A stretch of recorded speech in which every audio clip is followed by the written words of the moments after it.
The war began without warning. In the far reaches of the Orion Belt, fleets clashed over broken trade agreements and ancient grudges. Among the countless battles, one in particular changed everything for a man named Daniel Ward. He had been human engineer aboard the supply cruiser Arcadia's Light, delivering medical kits to frontline outposts. But that day, their route crossed into the path of an alien raiding squad. The Arcadia was no warship. It was built for speed and cargo, not for surviving a sudden attack. The enemy tore through their escort ships like paper. Warning sirens screamed as energy blasts ripped into the cruiser's hull. Daniel had no weapon training, but when the call came to repel boarders, he didn't hesitate. He grabbed an emergency cutter, sealed his helmet, and ran toward the forward airlock. Smoke filled the corridors, and through it, figures emerged tall, armored, and armed with weapons glowing like molten glass. They weren't there to destroy the ship. They were taking prisoners. Daniel fought where he could, but he was only one man. By the time the enemy left, more than half the crew were gone, dragged into transport holds. Daniel himself barely survived, pinned under debris until rescue patrols arrived, but as he lay in the medbay later, his mind wasn't on his injuries. He had seen something during the chaos, a group of captives being marched through the smoke, and among them, a slender figure in chains, her skin shimmering in shades of deep blue under the flickering emergency lights. She wasn't human. Her eyes were bright silver, her hair like spun crimson silk.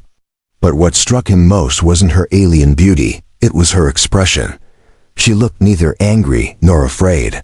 She looked resigned, as if this wasn't the first time she had been led away in chains. Weeks passed before fate brought them together again. After repairs, the Arcadia joined a larger convoy bound for the Jareth system, a contested zone where human and alien fleets often skirmished. While delivering supplies to a forward base, Daniel heard word of a captured alien ship drifting near the asteroid belts. The boarding party discovered a makeshift slave hold inside, and there she was. She was kneeling, wrists bound in silver manacles, surrounded by others who shared her skin tone but none of her presence. Her eyes flicked up when Daniel entered the hold. Recognition sparked, but she said nothing.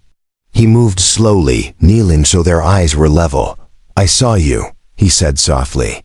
"Back on the Arcadia." Still, she didn't speak. A soldier beside him muttered something about her being personal property, the spoils of some alien warlord who traded lives like currency. The soldier's tone was cold, almost dismissive. But Daniel's gaze didn't waver. "What's your name?" he asked for a long moment. There was silence. Then, in a voice as soft as wind over glass, she answered, "Lyara." Her chains rattled as she was led to the processing area. By all rules of interstellar conflict, she would be classified as an alien prisoner transferred to holding until a political deal decided her fate. But Daniel couldn't shake the thought of her eyes in that smoky corridor, and now again in the dim light of the slave hold. That night, Daniel found himself in the base's command office, staring down a list of names. Most were slated for prisoner exchange, but Lyra's file was different. Marked personal asset high value. She was to be sold at a classified auction. It wasn't law. It was greed dressed as procedure. Daniel didn't sleep. By morning, he had a plan. It was reckless, maybe even suicidal, but the idea of her being sold like an object burned inside him. He forged transfer orders, using old engineering codes from his time on the Arcadia. It took all his skill to make them look authentic. When he walked into the holding area, the guards barely glanced at the paperwork. They released her without question. Lyara followed him without resistance, though confusion flickered across her face. Outside, under the cold light of the docking bay, he stopped and met her gaze again. "You're free," he said simply. She tilted her head, almost as if she didn't understand. "Free? Yes," he said. "No more chains, not while I'm here." For the first time, her expression broke. A faint, cautious smile touched her lips, but there was something else in her eyes, something Daniel couldn't yet name. Gratitude, perhaps. Or maybe the slow, dangerous beginning of trust. He led her aboard his small transport, away from the base, away from the ones who saw her as nothing more than property. Neither of them knew where this path would lead. But for the first time in a long time, Lyara didn't feel like a prisoner. And Daniel didn't feel like a bystander in someone else's war. The engines roared to life, carrying them into the black. And though danger still waited beyond the stars, for this moment, they had something far more powerful than safety. They had a choice. The stars outside the cockpit stretched like silver threads as the transport sped into deep space. Daniel kept one eye on the navigation display and the other on the sensors. The stolen clearance codes wouldn't hold forever. Somewhere out there, someone would realize that Lyara was missing. She sat quietly in the co-pilot's seat, her hands resting on her knees. Even without the chains, she moved with the same stillness, as if she feared drawing attention. Her eyes followed the endless night beyond the glass, but he could see the tension in her shoulders. "You've been on ships before," Daniel said, trying to break the silence. Her head turned slowly toward him. "Many ships, none like this." He glanced at the worn control panels and scuffed floor plating. "It's not much, but it's mine. And now, it's yours too, if you want it." She didn't answer right away. Instead, she studied his face with a gaze that felt sharper than any weapon. "Why?" Daniel frowned. "Why what? Why risk yourself for me?" Her voice was calm, but the question carried weight. "You don't know me. You don't owe me." He leaned back in his seat, searching for the right words. "Maybe I'm tired of watching good people get treated like objects. Maybe I've seen enough of war to know that kindness is the only thing worth breaking rules for." Her silver eyes held his for a moment longer before she looked away. "Kindness is dangerous," she murmured. They traveled for hours without speaking. The hum of the engines filled the space between them. Eventually, Daniel set the autopilot and moved to the small galley. He pulled out her ration pack and began heating it. Lyara stepped closer, curiosity softening her guarded expression. "Human food? Mostly," he said with a smile. "Don't worry. I'll check the ingredients for anything your kind can't eat." She tilted her head. "My kind? You're not exactly common in human space," Daniel replied. "But I've read enough about your people to know you're from the Solari. Proud, strong, known for, well, not letting outsiders get close." Her lips curved, though it wasn't quite a smile. "And yet, here you are." When the meal was ready, he handed her a portion. She hesitated, then accepted it. The first bite made her pause, as if she was deciding whether to spit it out or keep. Chewing, she swallowed slowly. "It's warm," she said, almost surprised. Daniel chuckled. "That's a good start." Later, when she was resting in the narrow bunk, Daniel sat in the cockpit, going over their route. They couldn't stay in open space for long. He needed somewhere safe to hide, somewhere off the main trade lanes. An old contact of his, a salvage yard owner on the edge of the Dagon belt, might help them disappear for a while. But before he could plot the full course, a warning light blinked red. "Inbound vessel detected." Daniel's heart sank. He tapped the console, and the screen lit up with the image of a sleek patrol craft. Not human. Its markings were jagged, black on silver, a warlord's private security. They had found her. "Lyara," he called. She appeared instantly, her eyes narrowing at the sight on the screen. "They won't ask questions," she said quietly. "They'll just take me." "Not if I can help it," Daniel replied. The patrol craft hailed them, a cold voice demanding immediate surrender. Daniel shut off the channel. "Strap in," he said. "We're not stopping." He pushed the engines to full burn. The transport shuddered as it tore through the black, weaving between scattered asteroids. The patrol ship followed, firing warning shots that flashed past their hull. "Can this ship fight?" Lyara asked, gripping the armrest. "Not well," Daniel admitted, "but it can hide." He dove toward a dense asteroid field where massive rocks tumbled slowly through space.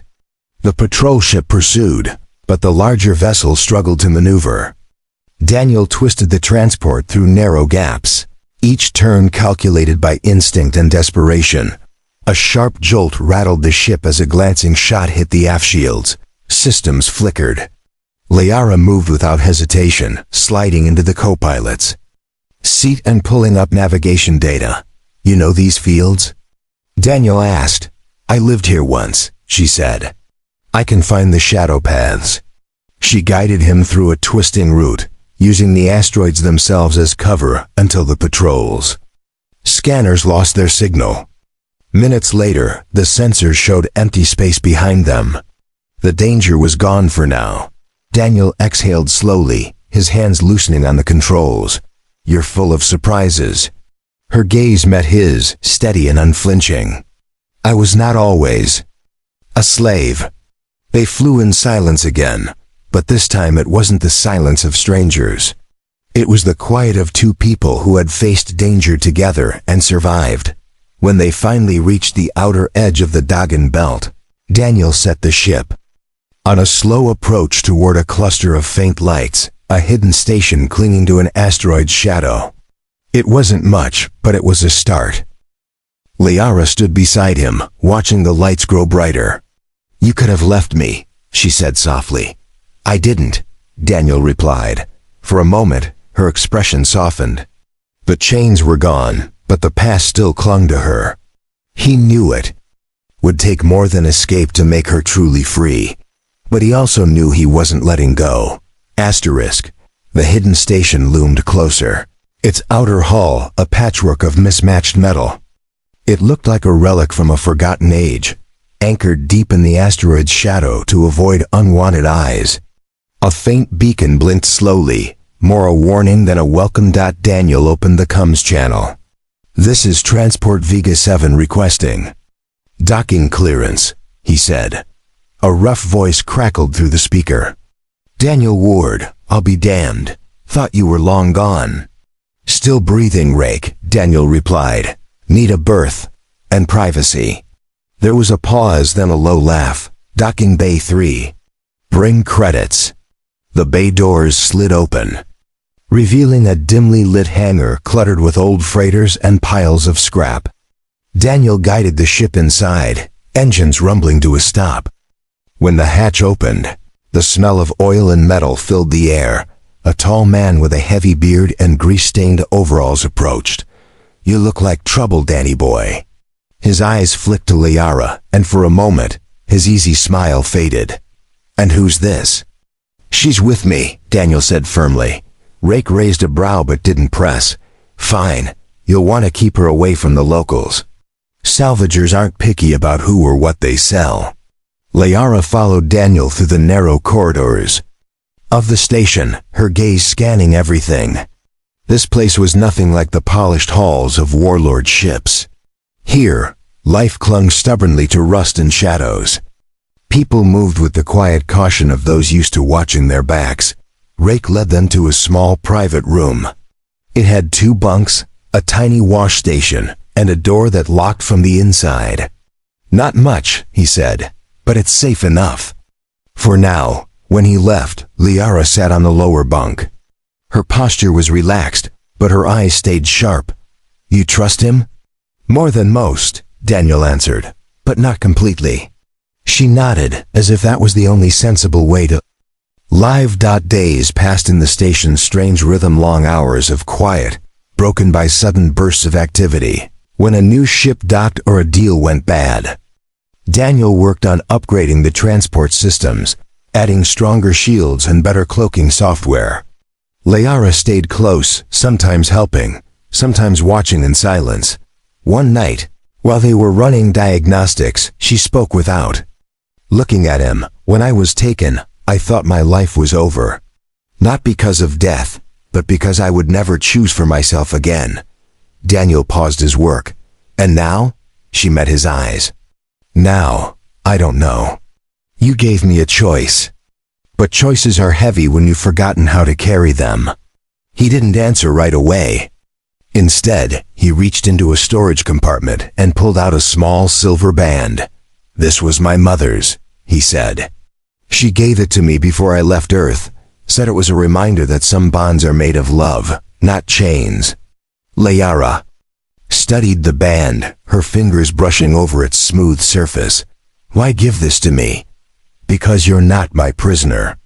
You're my partner, if you want to be. Her gaze softened, but there was still caution there. And if I don't, then I'll take you wherever you want to go.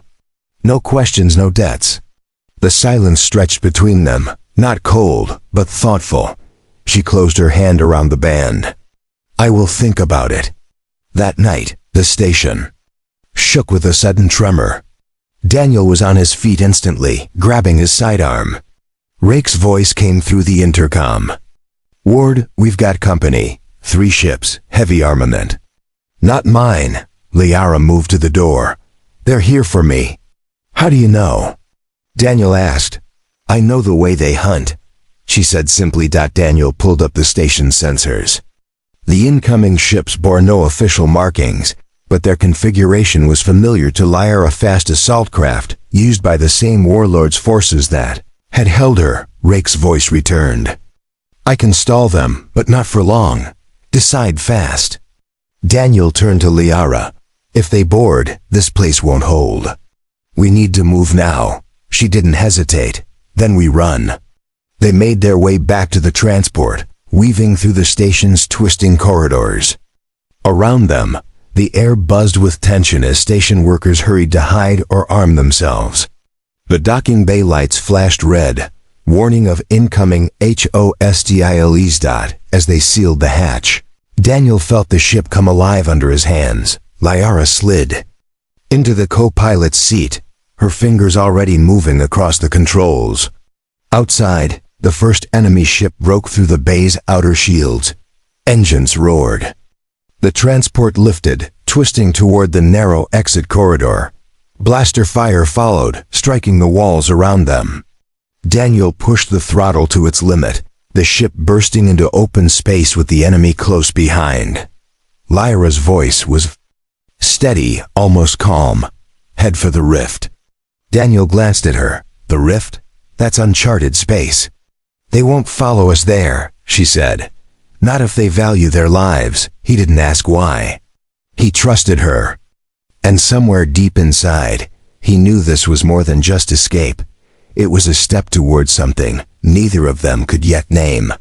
The stars shifted ahead, and the rift's shadow swallowed them whole. The rift was unlike any region Daniel had ever flown through. It wasn't just dark, it was alive with strange colors and silent flashes of light that moved like whispers through water. Long stretches of emptiness were broken by sudden clouds of glowing dust, twisting and shifting, as if they had a mind of their own. Daniel kept his hand steady on the controls, every movement deliberate. The navigation system struggled to map the space ahead, its display flickering in confusion.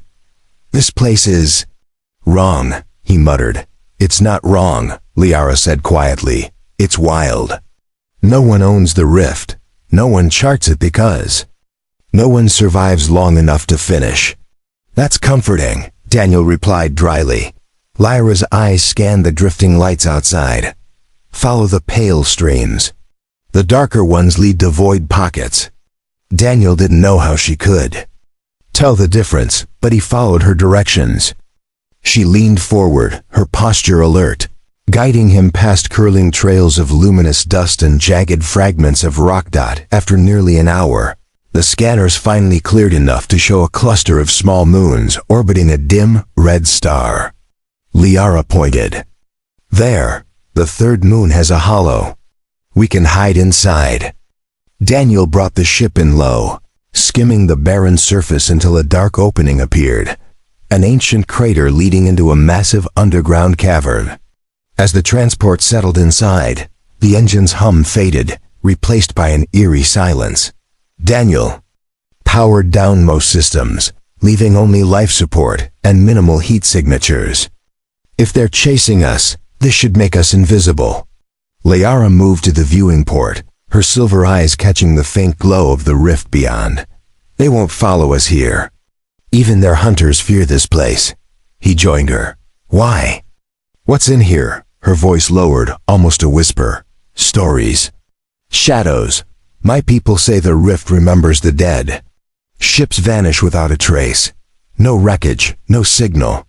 Daniel studied her expression. There was no fear, only respect for something ancient and dangerous. They stayed in the cavern for hours, the silence broken only by the occasional creak of cooling metal. Daniel prepared a small meal, and they ate seated across from each other. At the narrow table, when they finished, Lyara leaned back, studying him. You could have traded me to them. It would have been safer for you. He shook his head. Safer maybe, but wrong. She tilted her head, the faintest trace of a smile on her lips. Humans are strange, he chuckled. I've heard that before. Her gaze softened. Where I come from, mercy is a weakness, but you treat it like strength.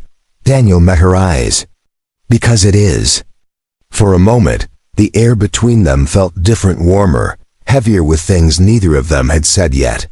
Then Lyara looked away, her fingers brushing the silver band he had given her days before. She didn't wear it yet, but she kept it. Close. That night, while Daniel slept lightly in the bunk, Lyara sat awake, her thoughts wandering. Freedom still felt unreal. She could leave him, vanish into the rift, and no one would stop her. But instead, she stayed. Not because she owed him, but because a small part of her wanted to. The next morning, if such a word applied in a place without day or night, Daniel woke to find Lyara at the controls. You're flying? He asked. She nodded. The rift shifts. We can't stay in one place too long. As they eased out of the cavern, the navigation system flickered with new readings, something large moving at the edge of their range. Daniel's jaw tightened. Please tell me that's just a rock. Lyara shook her head. Not a rock, a ship, but not them. The new vessel was massive, its hull dark and jagged, covered in faint blue patterns that pulsed like veins. Daniel slowed their approach, but the ship made no move to attack. Instead, it drifted alongside, matching their speed. A voice came through the cum, deep and resonant. Solari vessel. You are far from your waters. Lyra's eyes widened. She answered in her own language, her tone sharp and commanding. Daniel couldn't understand the words, but the other voice seemed to pause, then laugh softly. They're not enemies, Lyara explained to him, switching back to common. They're wardens. Guardians of the rift. My people have old ties with them. Daniel still kept his hand near the controls. And they're okay with me. She looked at him for a long moment, then spoke again into the cum. When she finished, she smiled faintly. They are now. I told them you were my protector. The warden ship escorted them deeper into the rift, to a hidden outpost carved into the side of a drifting asteroid. There, they could rest and resupply without fear of pursuit. As they docked, Daniel glanced at Lyara. Protector, huh? Her expression was unreadable, but her voice was steady. That is the closest word your language has. The truth is more complicated. And in her eyes, Daniel saw it, that fragile bridge between gratitude and something deeper. Something that could change both their lives if they let it. The warden outpost was unlike anything Daniel had seen.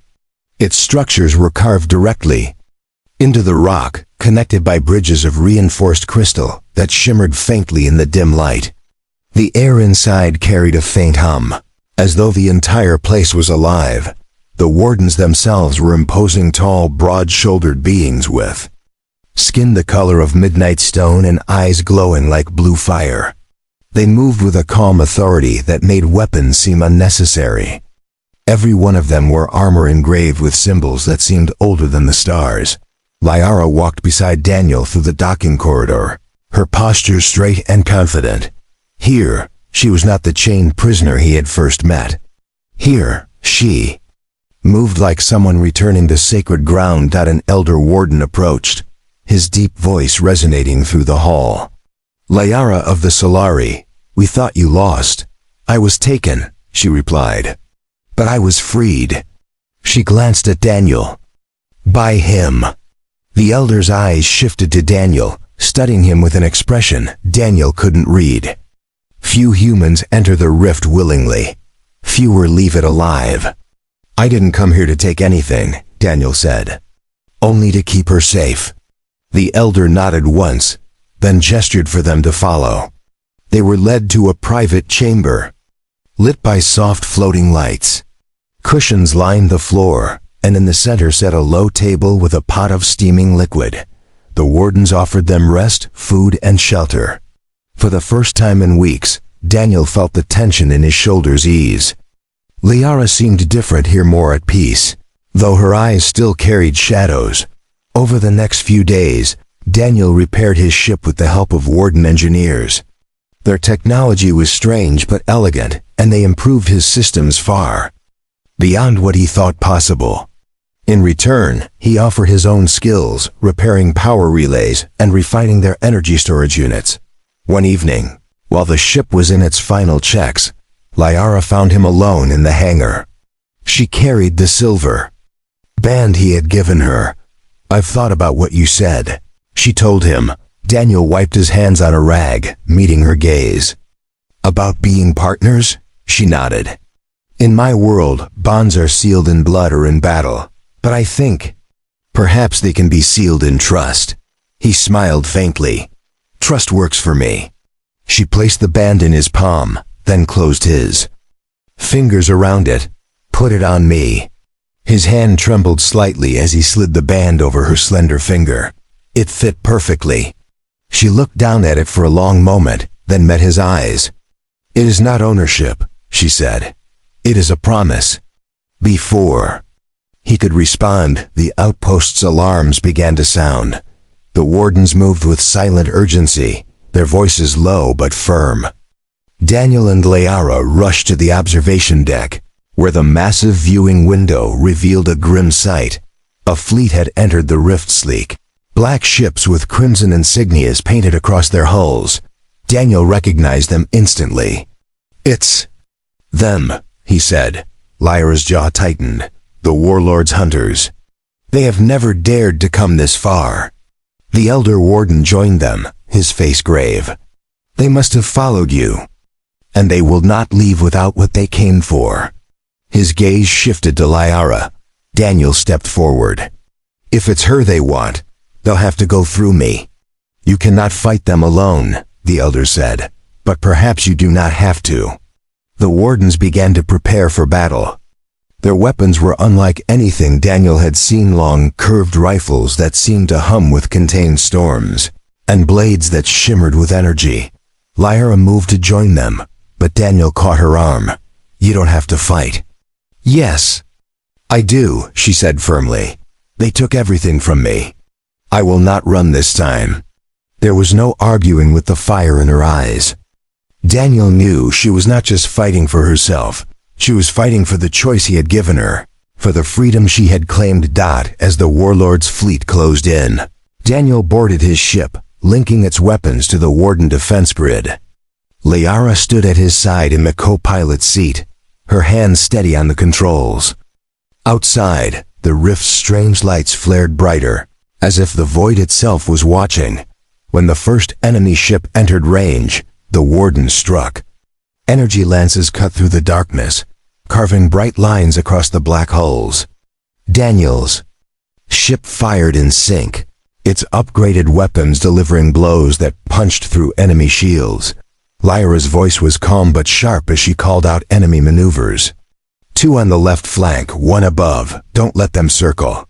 Daniel's hands moved instinctively, the ship dancing between bursts of enemy fire. The wardens fought with disciplined precision, holding the line against the invaders, but more ships poured in, and Daniel knew the battle was far from over. Lyara glanced at him, her silver eyes bright with determination.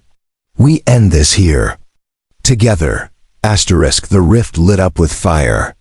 Blinding flashes tore across the darkness as the wardens and Daniel's ship fought side by side against the warlord's hunters. The enemy moved fast, their sleek craft twisting through the glowing dust. Clouds firing bursts of crimson energy that cut dangerously close.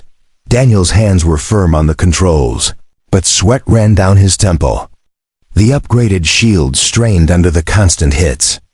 "We can't hold this forever," he muttered. Lyra's voice was calm, almost too calm for the chaos around them. "Then we don't. We strike the heart." He glanced at her. "You mean the command ship?" She nodded. "Destroy it, and the hunters scatter. They are bound by fear, not loyalty." The wardens overheard through the comms, the elder's deep voice agreeing. "Your path will be cleared." A sudden blast shook their ship, sending warning alarms shrieking. Daniel steadied the controls as Lyara adjusted the targeting systems. Ahead, through drifting clouds of blue dust, the largest enemy ship appeared, its hull jagged, its crimson insignia glowing like a wound in the dark. The wardens surged forward, their sleek, ancient craft moving with deadly grace. They struck the enemy flank, tearing gaps in the outer defenses. Daniel used the opening, pushing the engines hard. The transport roared toward the command ship, weaving through enemy fire. A barrage of crimson beams sliced past them, but Lyra's voice cut through the noise. "Closer, keep steady." When they were almost on top of it, she locked the targeting reticle onto a glowing cluster at the ship's midsection. "That's the reactor conduit. Hit it there." Daniel didn't hesitate. He squeezed the trigger, unleashing a barrage from the ship's cannons. The blasts punched through the weakened shields and struck deep. For a heartbeat, nothing happened. Then the entire vessel bloomed into an expanding sphere of fire and debris. The shockwave rocked the rift, scattering dust clouds and forcing smaller ships to veer away. The hunters faltered, their attack suddenly breaking apart. Without orders, they began to flee into the dark. The wardens pressed the advantage, chasing the remaining ships until the last enemy signature vanished from the scanners. Silence returned. To the rift, Daniel slumped back in his seat, the tension draining from his body. Lyra's eyes stayed on the fading debris of the command ship. "It's over," she said quietly. "For now," Daniel replied. Back at the warden outpost, the warriors greeted them with solemn respect. The elder approached, his voice carrying the weight of centuries. "Few enter the rift as strangers and leave as allies. You, human, have done more. You have fought as one of us." Daniel nodded, but his gaze was on Lyara. She stood tall, the silver band on her finger catching the faint blue light. For the first time, there was no shadow of chains in her posture. That night, the wardens held a quiet gathering in the central hall. It was not a celebration, but a recognition, a marking of survival. Daniel and Lyara sat together, sharing a pot of the same steaming drink they had been offered when they arrived. "You could go back now," he said softly. "To your people." She studied him, her silver eyes reflecting the flickering lights. "And if I did, would you return to your world?" He hesitated. "I don't know. I think I'd miss this, even with all the danger." Her lips curved in a small smile. "Then perhaps we choose a new path. Together." He reached across the table, his hand covering hers. "That's all I've wanted since the day I saw you in those chains." Lyara looked down at their joined hands, then back into his eyes. "You gave me more than freedom. You gave me a life worth walking into." They stayed in the rift for several more weeks, working alongside the wardens, repairing damage and fortifying the hidden outpost. Word spread quietly among certain worlds that the warlord's reach had been broken. When the day finally came to leave, the wardens gathered at the docking bay. The elder placed a hand on Daniel's shoulder. "You are welcome here, always. And you," he said to Lyara, "are no longer a shadow in chains. You are Lyara of the Rift." She bowed her head in respect. As their ship lifted from the bay, Daniel looked over at her. She was watching the stars ahead, her expression calm but alive with purpose. Where to? He asked. She turned to him with a soft smile. Anywhere we want. And as the rift's strange lights faded behind them, they flew forward, not as a rescuer and the rescued, but as two people bound by choice, by trust, and by something stronger than either of them had ever expected. In the silence of space, with no chains between them and no war at their heels, they had found what neither had thought possible. They had found each other.